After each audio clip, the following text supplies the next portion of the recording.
Once you are set up with your clay tools, and your rainbow template, you are going to start to build your rainbow. First, I am pinching off a piece of clay and using my fingers to roll out the clay into a very, very long snake-like shape. This is something that we call making coils. I use both of my hands on my mat to roll out my coil.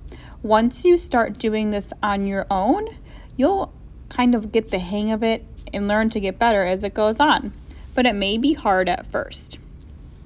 When you are rolling out your coils, you do not want it to get too skinny because otherwise it will break. You want the coil to be about as thick as your pinky finger.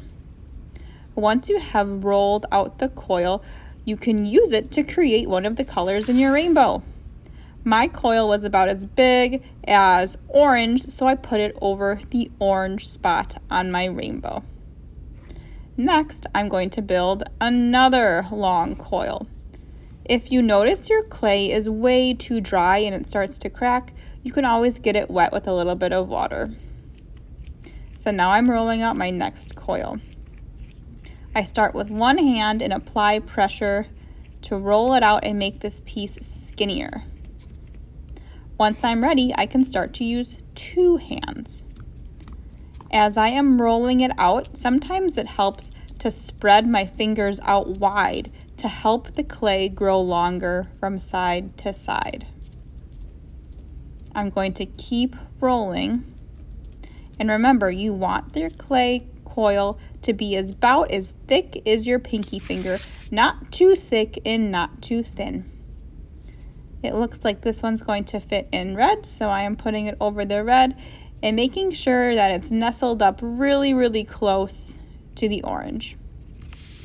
If your coil is a little too short, you can always make a little one like that to add to it to get to the right length.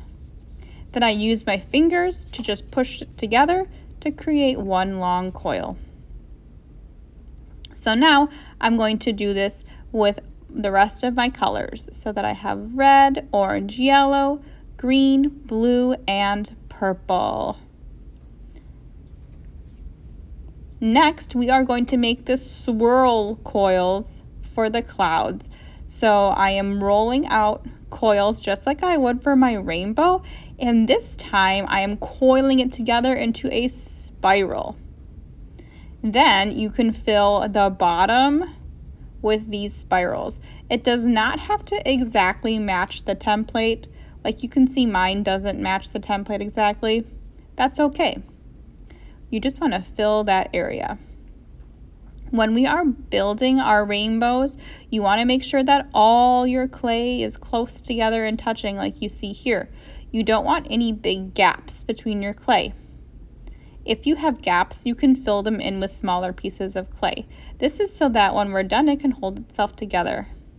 Now I am using water and my fingers to smush all the clay together on my paper, just like this. And then once our rainbows have been in the kiln, you can see that this was the smooth side where you smooth all those coils together to make it stick to each other. Then when we flip it over, you can still see all the original coils that you made for your rainbow. So now this is ready to paint. You can see in mine that there's a couple areas where my clay cracked and I just glued it back together. So next we'll be painting these rainbows.